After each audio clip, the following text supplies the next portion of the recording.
We're dealing with one object here, class program, right? Which is all fine and dandy. And if we wanted to store variables and whatnot, we'd make them here. So we had like var name equals Paul, var job equals secretary. Going to move on from that. Var date of birth equals 3/23/84. You know. Would const also be at the top there? Nope. So we just declaring up new variables here. So now we have this idea is that we want to represent this person, this employee of my company, as a class. Because we want to take that logic and encapsulate it together. We want to take it and move it someplace else. Object. So we're going to make it an object. Let's make it an employee object. So I'm going to come over here. I'm going to create a new file. Call it employee.cs.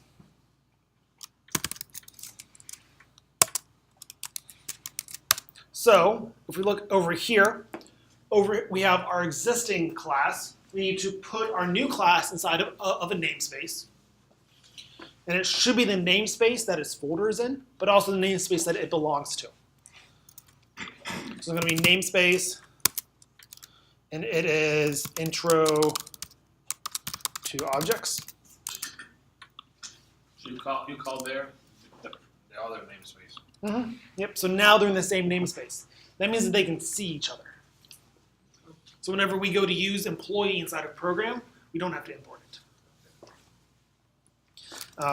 We want to make a new class now. Public class employee.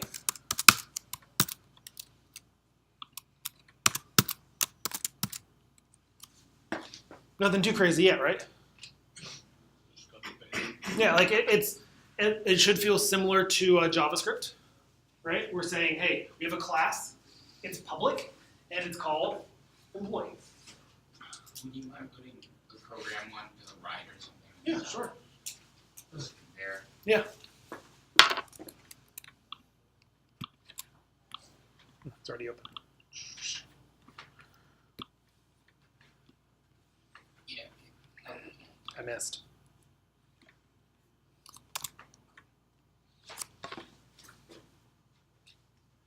So the only difference really is that program has a method on it called main, right?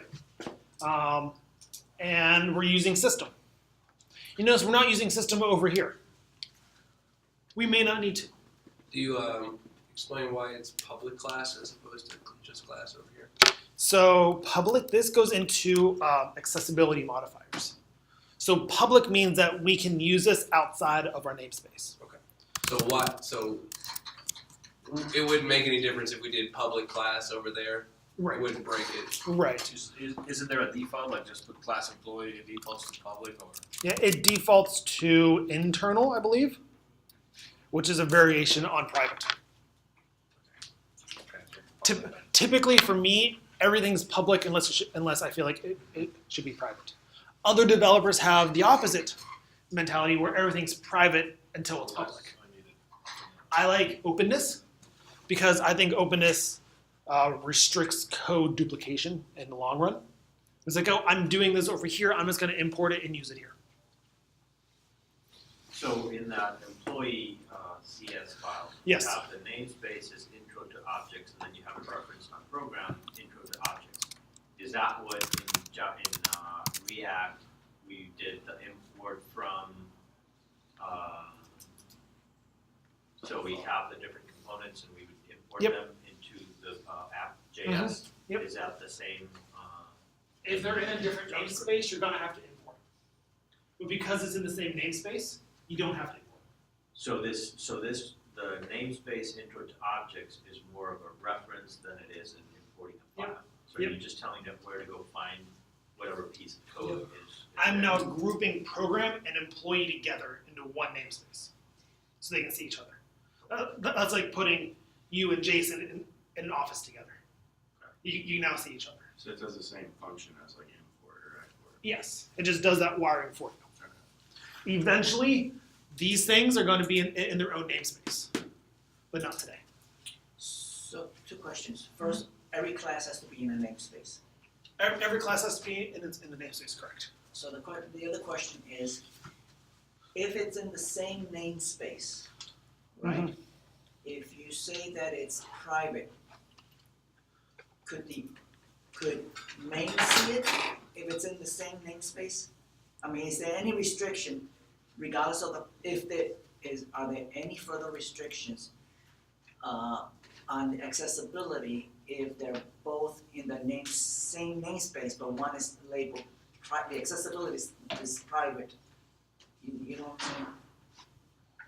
So, They're both on the same namespace. Yep. This one is private. Can the program see it yes. because they're in the same namespace? Okay. You just can't see it outside of the namespace. Correct. Which is useful in some cases. It is. So yeah, but I just default to everything's public. So public class employee. Awesome. So now, what part of classes do we remember? Constructors. There's constructors. There's constructors. There's properties. And methods. Right? So constructor, remember, is where we initialize stuff. In React, it's where we initialize state.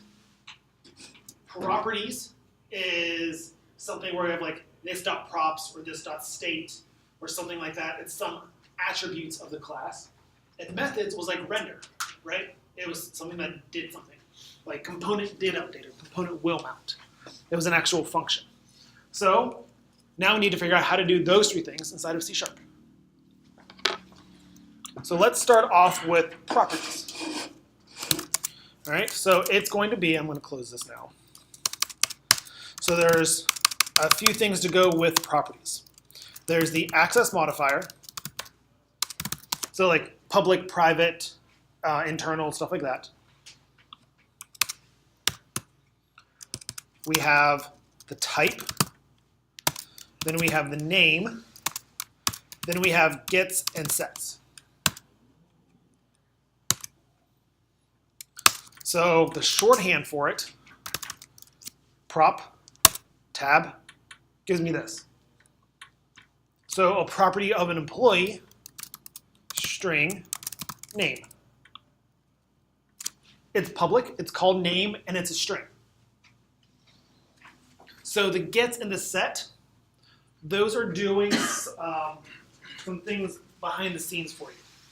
Now, is string referring to what we're going to put inside the object? Yep, so it's the type of name. So name is now a property on employee. Okay. And it's going to be a string. So if we had something, every employee also has an ID, something. That's usually a number. Property, we also have string position, string job. Just the property shortcut fills it out. Yep. Date time, birth date. So if it's a private property and it's a public class, then another namespace might be able to use the class, but not that specific property. Correct. So now something private might be. Salary. Yep. So we'll do private decimal salary get set. Can I? Yep. Are you because you're saying salary is a decimal? Are you returning a decimal when you get when you do it? You're basically saying you're returning a decimal. Yep. Okay. Yeah, I'm saying that salary is of type decimal. But you're returning it. I'm not returning. I'm just saying that it is right The difference between float and decimal was the number of now. Yeah, it's how it's stored. how it's stored. Quite honestly, I don't know the difference because it doesn't matter 99% of the time, unless you're working in financial apps. Then it matters. But for majority of web apps, just use var. Decimal. Yeah. I think decimal is the best one for money, off the top of my head.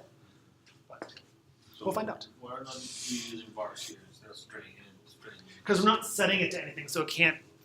This is us saying what You're the not value is. telling him it's a 0, it's a Yeah. 8 or it's a straight. Yes. This is me creating my blueprint for an employee. Should we know what get set is? So for today, you don't have to. We'll get to what those mean at some point. But at a high level, get and set are saying if that property is read only or write only. What is So- picking one? What? Is it picking one of those? And so if get is there, that means that I can access it so it's readable. If set is there, that means that it's writable. Because both are, you do both. Exactly. Because really those are syntactical sugar, that's a shorthand for a full-blown property. Which if you do prop full, this is what we get. Alright, so it gives us a getter and a setter. The getter and setter are run whenever you either set that property to something or you get that property, respectively. And as you see, the property is actually just a forefront for a private variable. So we have private int myvar. Let's change this to, what else don't we have? Salary, birthday. What else do we know about an employee? Can you scroll up a Age. little bit? Another birthday. Yeah, let's do, Office. what? Office number. Extension, yeah.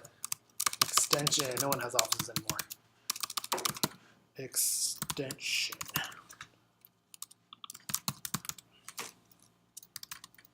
Before we had, there was 2 references and I was trying to see to where it.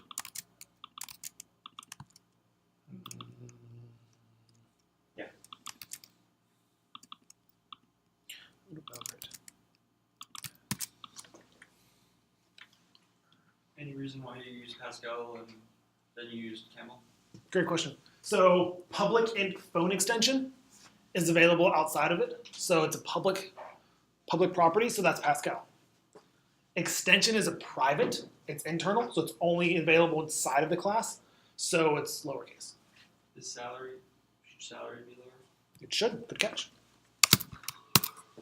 So this is name convention or will work? Naming convention, it'd still work, but we try to keep our code a little bit clean.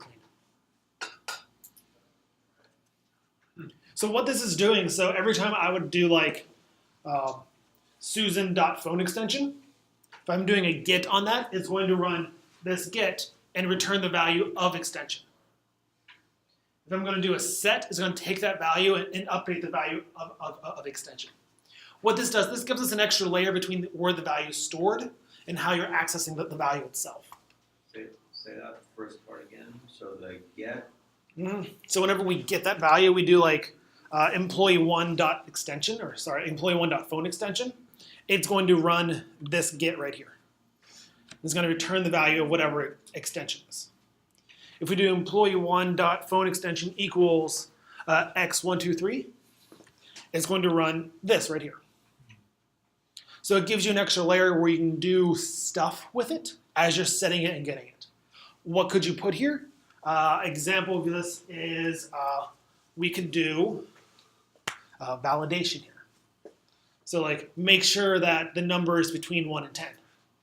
Make sure that every time we store it, we're storing it with an X in front of it. Or every time we get it, we're returning it with an X in front of it. You can do stuff like that. This powerful, not used a lot anymore. Really.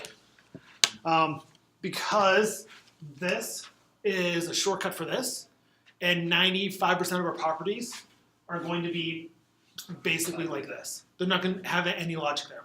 Because all that logic and validation is happening someplace else. We're going to drive towards something called a POCO, plain old C# object. And what that means is that our objects are just going to be really dumb blueprints, and all of the validation and logic is someplace else. So yeah, so like this full prop practice really isn't commonplace. That's why we have this nice little syntactical showcase of get in setting. Do I expect you to really wrap your head around this? Not really. Just know that get in set, this is reading, this is writing. You can leave them off too, if you really wanted to. So we can get rid of set. And now birthday is read only. You can only get it. Which is logic, but it's not changing. You know, you could leave off the get for name, and it's now a write only. But I did do an ID. yeah, so you could control like what you can modify that way, if you really wanted to. Manuel and then Jason.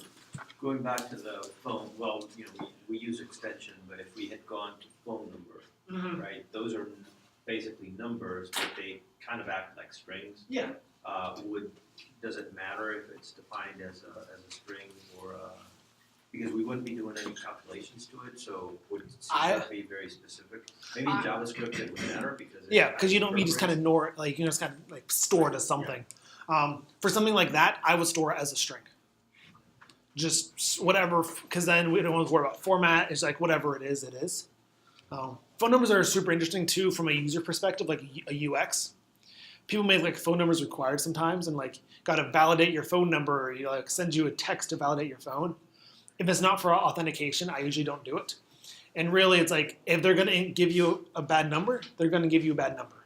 So if they're going to give you a real number, they're going to give you a real number. So yeah, it's one of those like I would store it as a string and let them just kind of input whatever they want. You switch it there, that's typo or? No, that's just a typo. Either way though. Either way. It will work anyway, right? Okay. So now that we have our properties, let's use this over in program real fast before we go to constructor and methods. So to access it or to set it, you would say employee.set? It would be not employee.set. So we're going to create a var CEO equals new employee. And that's how we create a new object. Should look a lot like JavaScript. Shouldn't be anything too crazy. Can you do it with not bar just to see what it looks like? Yeah. Okay, so you just put employee. Mm-hmm. Because it's string, int, all those things are objects. Yep. So this is just a custom object. You can think of this as a custom type. Okay. So you know how we have int, strings, characters. If we want a new list of strings, we do list carrots of strings. Well, now we can do a list of our company equals new list of employees.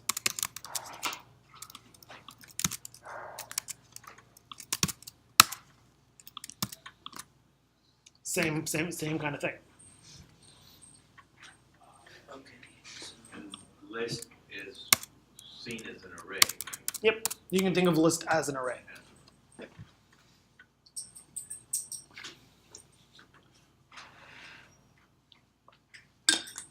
So now to, modify stuff, we have CEO dot ID, job, name, birthday. All of our public properties are now available to us. You notice there's a few more things here, right? Yeah. It's not just birthday, ID, job, and name.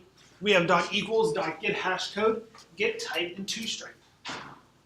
Remember how I say everything is an object? In C#, everything inherits from a base object.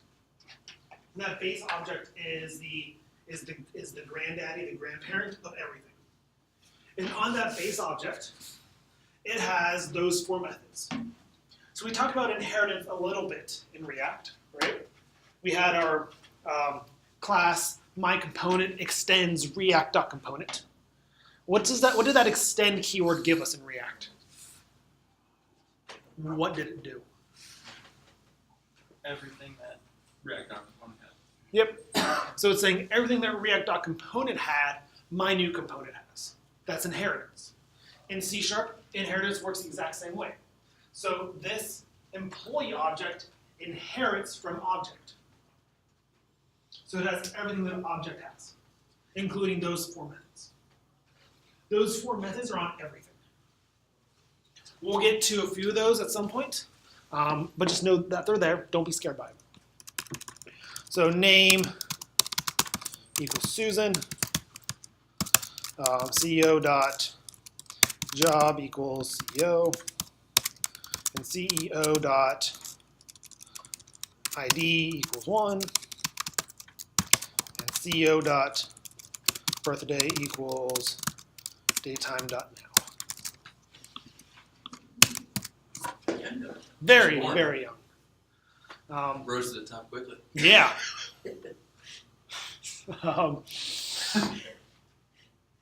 Long story there, but yes. So this is how we assign stuff.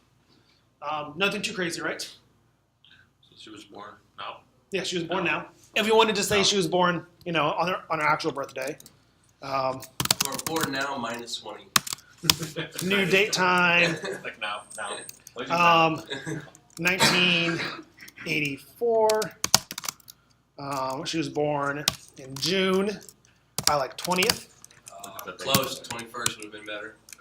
Are you June 21st? Isn't that summer? That Birthday is- summer too? Not 84 now. Yeah. I was gonna say. 89. There's a theory that like you only need a certain number of people until someone has the same birthday as you, Yes. but it's not like 365. It's like 20 or something like that. Like you don't need that many people to have a duplicate birthday. Really cool theory. Anyway, so here's one employee. Jason? Is datetime like a tag that exists? Date time is a built-in thing. It's in the system library. It's all the date time stuff. You have to pay your month for the day. It's not like Unix date time, is it? You can use it. No, but it's not formulated in the same way. It is. It is? Ours, It's set to like January 1st, 1970 or something like that. You'll run into problems whenever we hit databases like that. Should we assume we're going to be using the system like all the time? 80% of your files will have system in it. And the other 20%, I just put system there just to have it. are you recording? What? Are you recording? And so you were saying like C#, you like JavaScript gives you everything. Yeah. C# doesn't, and it's because C# can be because it can be closed. Customized. Because you Yeah. want for performance reasons, you Yes. might not want to use everything. Exactly. JavaScript's like, here's everything you could possibly need from JavaScript. It's just there. C#'s like, nah, you gotta tell me what you want. So that way you can optimize. So you start writing, and it will tell you, hey, add this because it's making it. So Yeah. add it. Okay. So now down here, whenever I add my company.add, I'm not ignoring you, CEO.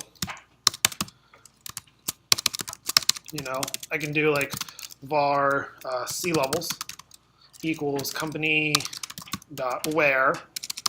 You notice how I don't have where anymore? There dot.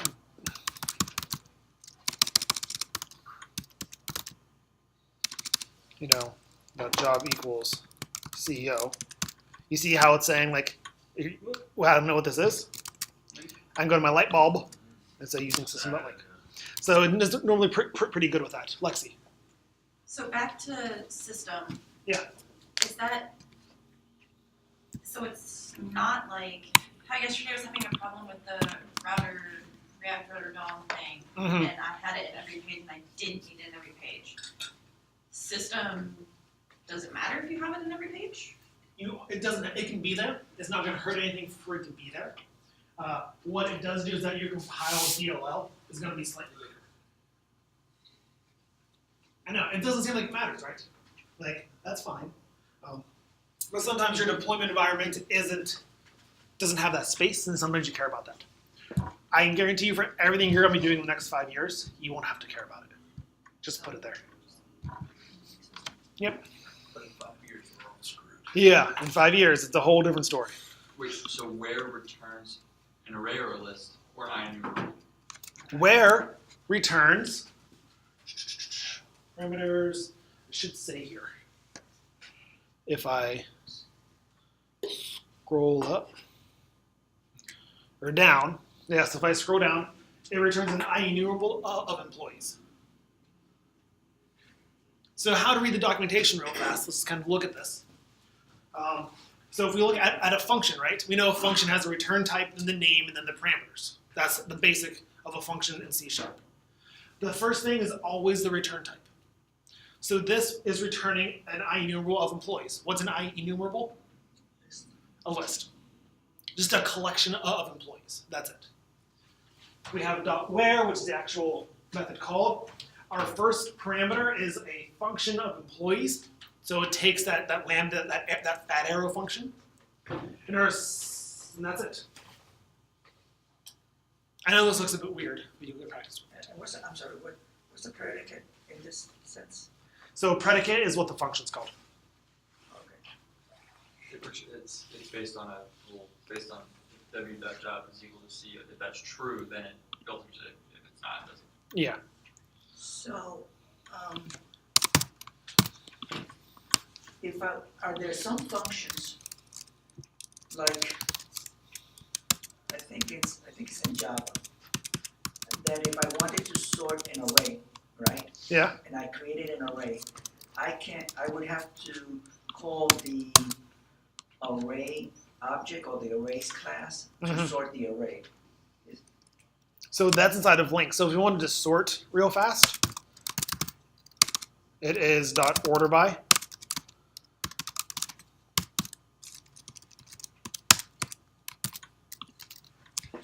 I guess, but my question would be more like, are there some functions that are in the parent object that may not be in the instance of that object? Like the private stuff. The private stuff? No. I mean, no. I'm just going to say no, because I don't know what edge case in Java you're talking about. But I know that, like, specifically for array stuff, like, all of that array mumbo jumbo in Java is now being replaced by link. Yeah, it's mumbo jumbo. It's about 10 years behind the curve. That's a fact. Just keep my mom down. Chris, I know, I was saying, yeah, that was correct. Yeah. Fine. So that var C level, yes. what we're looking for any position where the job contains a C. A capital C, yes. So we're basically going through the employee directory and putting CEO, CEO, CMO, yep. COO, whatever, CFO, Mhm. CTO, all Cook. Correct. Capital C cook. good. The CEO, okay. So yeah, we're grabbing all the C-level employees. Then once we got all the C-level employees, we're ordering them by their name. Is it case sensitive? It is case sensitive. So like, this is only finding capital C cook, not lowercase c cook. Can you put an or there? I could expand this, and I probably should expand this, but just for demonstration purposes, it's easy. So, we're gonna go to override? Maybe. Okay. So we have our properties, our constructors. So our constructors, the shortcut CTOR, and it's named the exact same as the class. Then this is called, without any parameters, it does nothing. This is called the default constructor. Every class gets this by default until you make a constructor for it. So what that means is that if I got rid of this, You still have it. this right here is calling the default constructor. But for a constructor, if I can add in parameters that says, hey, you know, make me an employee. Every employee must have a name.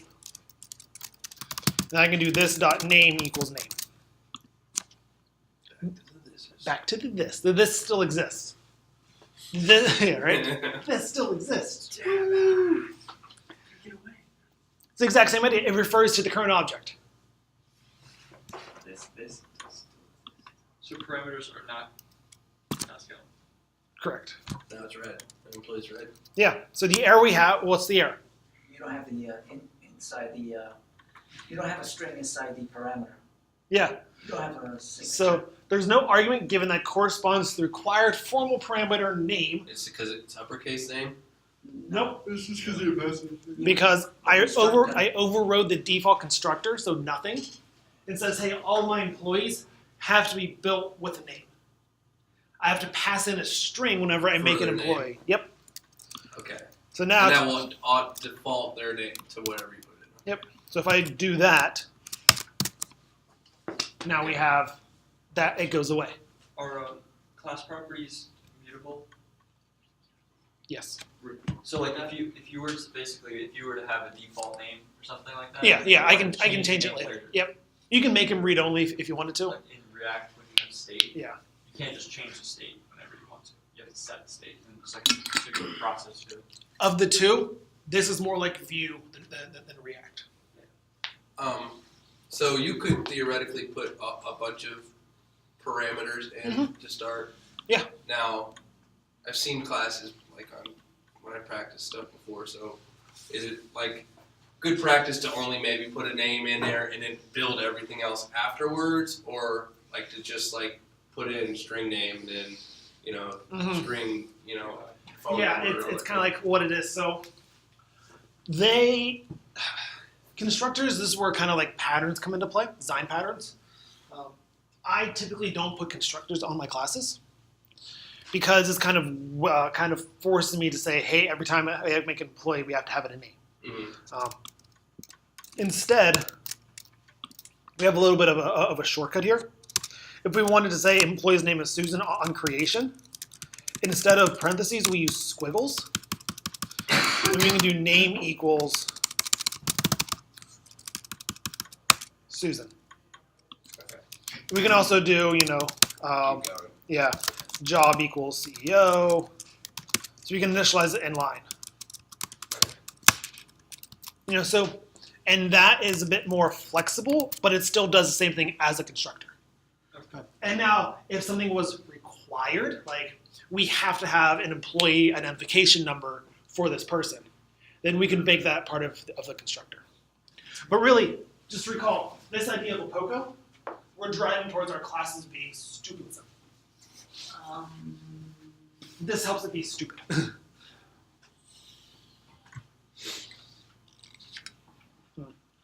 Going back to the class itself and the way you're setting you're setting the properties in the constructor, right? When you I guess it's a moot point, but I just want to make sure that I have that correct. Okay. You're not setting private variables because of the whole get set way it's being So, done. There right? are private variables. That's what these are making. Right. But you don't have access to them. Just use name. Like they behave the exact same way. So in React, you would have when you wanted to make a component and you wanted to reference that specific instance of the component, you'd have a key, right? So when you did a for loop and you created a new component for each one, Yeah. you would have a key and you'd be able to basically have functions passed to it and be able to only affect that one or whatever. Yeah. Yep. With this, does it work in a similar way? Are we going to be, when you're creating an employee, are you going to be creating an employee with, you're not going to be creating with for loop because Right. you Yeah. only need them when they're hired, right? Yeah. So how does that work? Yeah. So you're running into the database problem. It's like, how do you store this stuff in the long term? Ask that question again on Thursday. But don't forget. Yeah, but don't you forget. Siri, remind me. Remind me on Thursday to ask about IDs. Oh, I need. Because really in the long, so what Chris says, like, how do we where are we storing it? How do we uniquely identify an employee as we go kind of thing? Like we have that key inside of a for loop inside of React. How does that concept translate, if at all, to C#? And it does, but it doesn't. So that idea of needing to store a key, a unique ID still translates, but that's where the database, SQL, comes into play. So tomorrow, whenever we hit databases, we'll see a better answer for that. And then on Thursday, whenever we hit databases in C#, we'll see an even better example of it. So that's we're actually going to be making an employee database over the next couple of days. So, constructors. You can have multiple constructors as well, if you wanted to, as long as the constructor signature is different. I mentioned function signatures yesterday, right? What's a function signature? Is that what you declare next to the name? Yeah, it's a combination of the return type, its name, and the parameters that you're passing in. That signature has to be unique. That's why it's called a signature. Constructors can have the same thing. So if I make another constructor here, CTOR employee with nothing, and a CTOR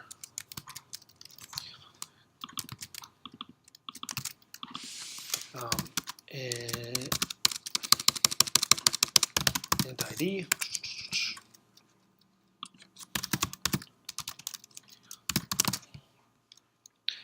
When I come over here and do var CTO equals new employee, I now have options. I could pick which one I want to call based on what I pass in. Is it a VS Code thing? To see it, yes. Like that's part of the IntelliSense, like helping you out. So like in Atom or Sublime, you wouldn't have this, but in VS Code you do. That would be terrible to reconstruct. No, it's not unusual. It's just a template. Yeah, it's just saying it's just a starting point. So that being said, That goes back to C# being, having to define the variables first and then passing them down. Exactly. That's basically what it's doing. It's like, I know that this could be any one of three things. Which one of these is it? correct. So constructors. So now let's do methods. So yesterday we defined a method and a function, outside of here. Static int sum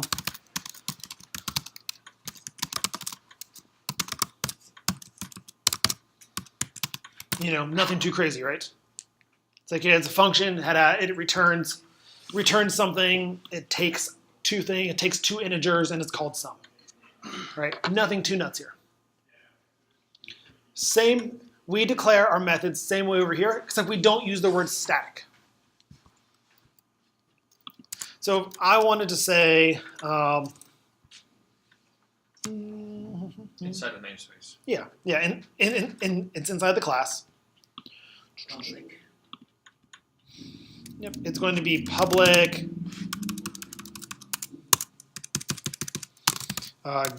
string for now. Get email signature.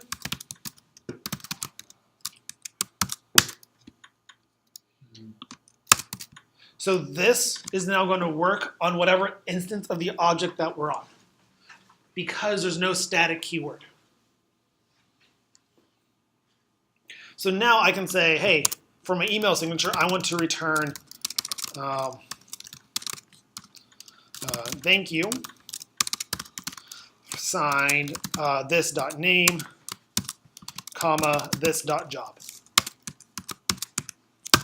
So, real quick, you might want a static function if you had types of employee classes. So a static function means that there's only one function in your entire program. So static void main, there's only one main in your entire program. Static void sum, there's only one sum in your entire program. It only works on one thing. Here, the get email signature is on every single employee that we make. So a good static method here would be to Generate the ID. maybe generate the ID, get whatever the next ID is. Though that probably goes someplace else. It's something that you want to work on regardless of an employee instance. So most of the time, your methods are not going to be static whenever they're on classes. If you're in program.cs, their methods are going to be static. But you could have a helper function as a static. Yeah, typically those are actually going to be on a different file, but Oh, really? yeah, we're going to have a services layer that sits above the POCOs that does all the work for us. So now over here,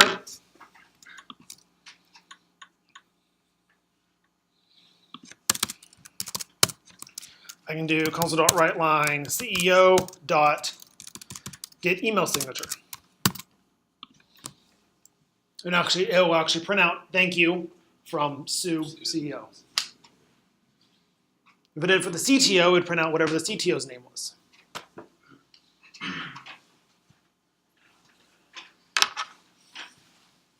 In your get email sync, can you show the method again?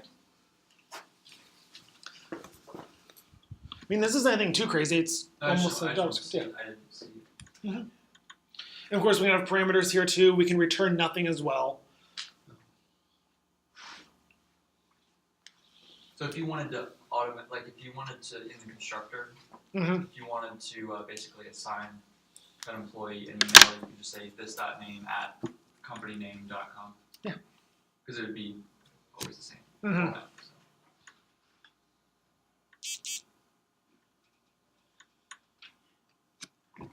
How are we feeling with that?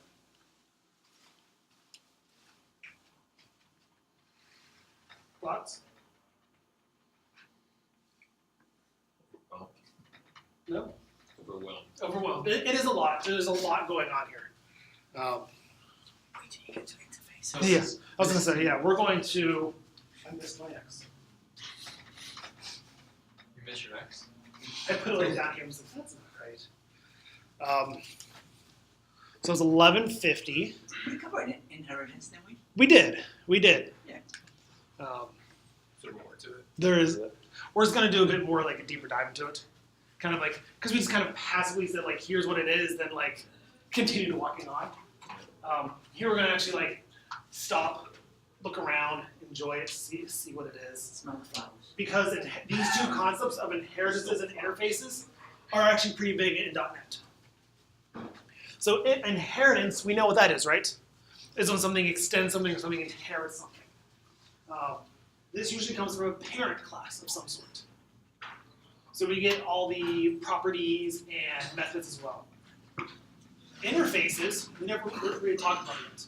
And we're not going to cover it in 9 minutes. But a brief intro to it. So an interface is a contract. And to use that contract, you inherit it. So we use the syntax is that something inherits a interface. And what that does, that provides a contract that that thing that inherits that interface will have those methods and those properties. They might be implemented different per every instance, per everything that inherits it, but it's going to have those properties. So a good example of that is eating. Let's say we have a person class and a panda class, right? They both eat. People and pandas both eat. But we eat differently. You know, we go to the microwave, put in our TV dinner, and microwave it, and eat it and stuff like that. Pandas go out to the bamboo forest and munch on bamboos, right? They're still eating. So both humans and pandas will implement an I eat interface. So that's saying that, hey, both humans and pandas eat, but they're responsible for how they eat. We'll actually do a code example of this at 2 o'clock. We got 1 question and 2 questions. 1 and then 2. Just in C#, you got, do they move away from abstract classes, or that's somewhere in the mix? We still have abstract classes, but more along the lines people are in a composition versus inheritance. And what that means is that instead of having a crazy, like, this class has 20 parents that we inherit from, so like my person would inherit from primate, inherit from mammal, inherit from animal, inherit from living being. It would actually, instead of having that crazy inheritance tree, it would just extend a whole bunch of interfaces. So I can eat, I have hair, I can walk upright, I have skills. And the reason why I'm saying I, that's another thing, like in C# interfaces typically have like a I in front of it, so you just know that it's an interface. So that's INormal is the interface. So last question. yeah, is interface is how you would implement polymorphism? as well as something called dependency injection, which we'll get to next week. Next week. Oh, you don't have to like go into depth about this, but does it relate to API? Because it's application programmable interface, right? So in interface, that's all just like saying I have a contract of what I'm doing. So whether that contract is defined with programs versus programs, or classes versus class. Okay. It's the same kind of idea of like a contract. Okay. Saying, yeah, So are you almost inheriting the remote servers extending stuff? the functionality. Okay. And we'll do a code example of that at 2 o'clock. I don't want to try to cram it in 10 minutes and make you all completely confused and lost. This is probably the most abstract concepts that we'll get. Just so it might be a little tough. That's the fun part. So restore, the last one on the list. So Chris noticed that whenever I created this, it said restore succeeded. All right? I'm sure you've seen that on your projects as well. So what does that exactly mean? So this .NET new console, this is taking a template and putting it on your machine, and then it has to go out and get all of its dependencies. You know how I had to do like yarn install or npm install to get all the dependencies? .NET Restore is doing the exact same thing. So inside of our CS proj, which we really haven't looked at yet, it's saying, hey, I depend on .NET Core App 2.1. That's my target framework. If we had other dependencies, they'd be in here too. But it's just saying, hey, look at my CS proj. Go see what I'm dependent on, what dependencies I have. Make sure that they're there. So if we install a package, it would be in our CS proj, and it would be there, and we go out and grab it. Just out of curiosity, and I don't, I'm throwing this out of, Yeah. out of confusion, but YAML, does that play a part in all of this? Nope. In terms of, like if you go into production and you want to ensure that these things are there. That's a different thing. So. I actually stopped using YAML 25 years ago. Yeah. No, I mean, when I said like Java was behind the times, like it didn't get generics and functional syntax until like last year. They got Pojo instead of Poco. Yeah, they were doing great until like mid early 2000s. Then they stopped because there was a whole bunch of like open source committee bureaucratic nonsense. A lot of people were like, no, we're staying how it is. Other companies then said, okay, so like Microsoft ran with C#, JavaScript took off, Python took off, Ruby took off. All the other languages really took, and it's like, we're going to still iterate on stuff. We're going to still go and improve and make new concepts. While Java's like, no, it works. It's a solid language, it works. It's fast, it's slick, it's maybe not easy or elegant, but it works. I mean, only recently they saw that their usage is starting to drop off. Like, oh, we need to actually like embrace the community, embrace the open source, embrace these new concepts. So they're getting them. They're just a while. It's going to take a little bit. Okay. So there is a reason why I say that. It's not just like a disdain for the He language. was taking you while you were Yeah. Yeah, it's not that. It's a legit, like, they took a while to get the other features that other languages had. So if you pull something down from GitHub, you want to restore it. Yes, yeah. So, and actually, that's a good segue into tonight's homework. So if you go back to when we learned JavaScript, we did something called koans, right? Koans? Yes. Where there's a long list of a whole bunch of JavaScript brain teasers. Hope you learned JavaScript. Well, today, you're going to be doing something. You're going to be doing a .NET version of that. Are we doing them in teams again? Last time we did them in teams. I'm going to say do them in teams. Cool. One big team. Cool. So, Team by members, team. teams. Make Chris do them all. Yes. It's going to be Teams 18 of members 2. per team. Feel free to work together. There's a whole bunch of them, and it's going to cover some things we talked about and some things we haven't. So when you pull them down, you're going to fork the repository, clone the repository. Once you clone it, you're going to run .NET Restore to install all the dependencies and everything like that. Then you're going to run .NET Watch Run. This is all in the directions. And it's going to run the test runner. So I his know. test. Yep. So it's the exact same as cones were before. There's a whole bunch of tests that fail. You need to make them pass. Cool. Cool deal. Yeah. That being said, bring your questions to the review at 2. We will cover inheritance and interfaces there, as well as any questions from the cones. Homework will be out by the end of lunch. Just a reminder, I'll be in a team meeting until 1. That file, the employee one, that's essentially, that's like a fraction of a header. A what? 'Cause like how a header file had all your He contacted her for you. classes He and then did. in other languages.